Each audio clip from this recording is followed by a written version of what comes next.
Good afternoon YouTube, Warbles on a lot here, and where I'm standing at the moment we're looking out onto my place. Well, you're looking onto my place, it's behind me. But I'm at the southern boundary of my place and I'm actually standing on what, well, a hunter would call it a game trail, where there's a footpad leading off among the otherwise fairly dense scrub. And for a long time I've been telling people that there are turning point markers just inside my boundary fence. Sometimes 15 metres in the thick scrub, sometimes a bit less, sometimes more where it opens out a bit. And these, I'm pretty sure, are put there by the deer. Right, now the deer get a hard time just about everywhere they go, particularly on farmer land. And you can now see the boundary fence, and the bloke who owns that bit of country, he's an apiarist, so as long as his trees are in good condition he doesn't bother about hammering the ground too hard, but to reduce his bushfire risk he adjusts people's cattle in there. That's what I think he's doing, because he's so busy with the bees he wouldn't have time to be a cow farmer. So let's just follow this game trail. And before we go over there, here we see a fence that's been opened up a little bit by kangaroos going through it. So there's an alternative path along there, but this is the particular game trail that I thought we probably should follow.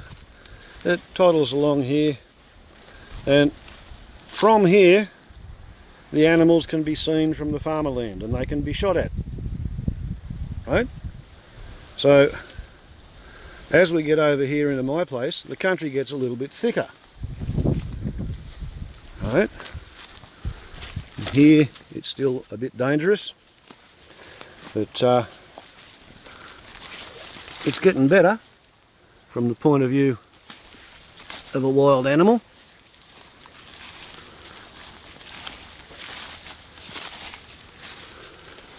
And here we come to a fairly major intersection. Over here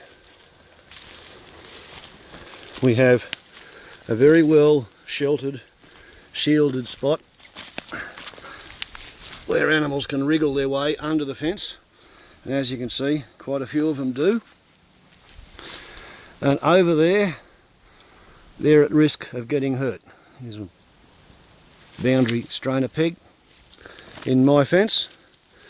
And as the footpad comes along here,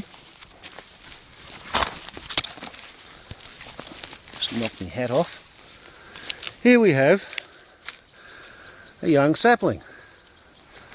And the sapling is dead. Right? This one has been worked on by a fairly young deer who doesn't really know what it's about. Okay?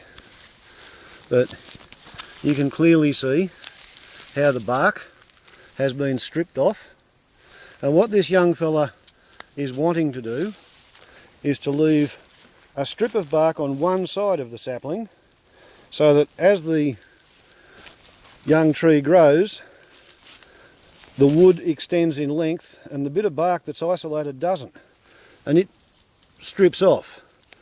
And when it's done properly by an old buck who knows what he's doing, in about 15 minutes they can nibble around the trunk and set up a turning point marker and pull the top down in any direction that they want. And strangely, here's a young box sapling that's apparently been killed, probably by the grandfather or great-grandfather of the buck deer that made that turning point marker, which basically says if you're on the other side of this you can be shot at. No? And it's on an intersection of the footpads and paths that the wild animals use when they're roaming around my place. Cute? I thought so. Now, up at the extreme other end of this line of fence, in that direction, there's a few more turning point markers. I'm going to pause and try and get up there before the phone says no, you can't record anymore. But if the movie stops here, that's why. See? Turning point marker by a deer. Just for the fun of it, I can't resist telling you, once upon a time I paid a bloke with a bulldozer to clear this. We are actually walking up the runway of my airport fantasy. This is all regrowth. In 1991, a friend of mine flying a Bailey Moyes Dragonfly tug actually landed and took off right here on this runway. Right. This is 20 years regrowth from bare rock.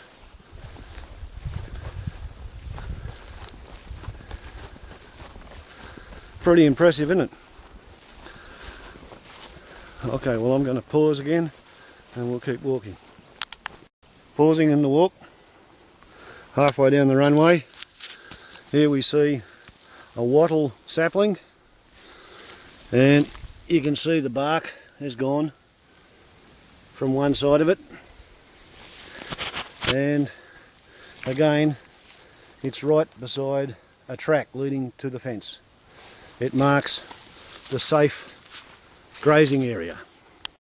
Here we have a fairly impressive 20 years growth of a coppice which I had bulldozed, and here we have first generation seedlings growing up under the coppice, and when these seedlings were young, I'm not entirely certain whether a deer did that, but I do remember this sapling being bark stripped by the deer as a turning point marker. So we're getting into the corner country, where my country is surrounded on two sides by farmer land, and the deer always tend to have active markers in this part of my place. Once again, over my shoulder is the bee farmer's country behind me. If we come in here,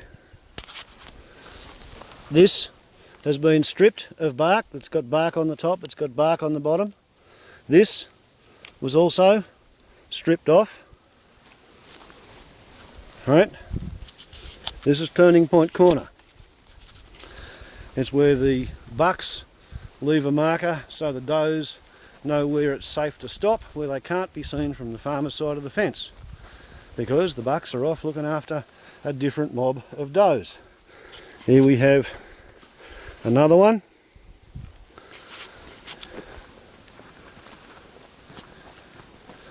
It's a veritable feast of the damn things. None of the ones up here are as good as I expected though.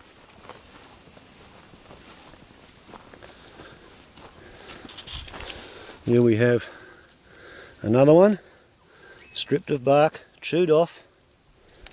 Alright. Stripped of bark and chewed off.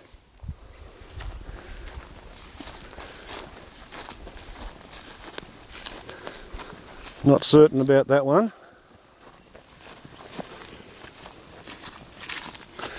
Stripped of bark, chewed off and regrown. Chewed off and regrown.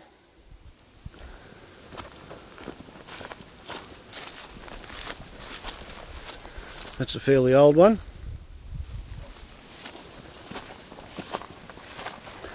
And they just come through and renew the markers.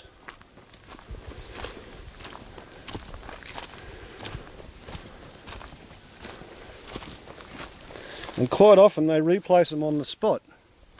Alright, this one has obviously rotted out and fallen into disrepair, but here you have the strip of bark coming up on the inside to pull the marker over, and that's pretty much what it would look like, with a string of bark coming from where my finger is down to the trunk.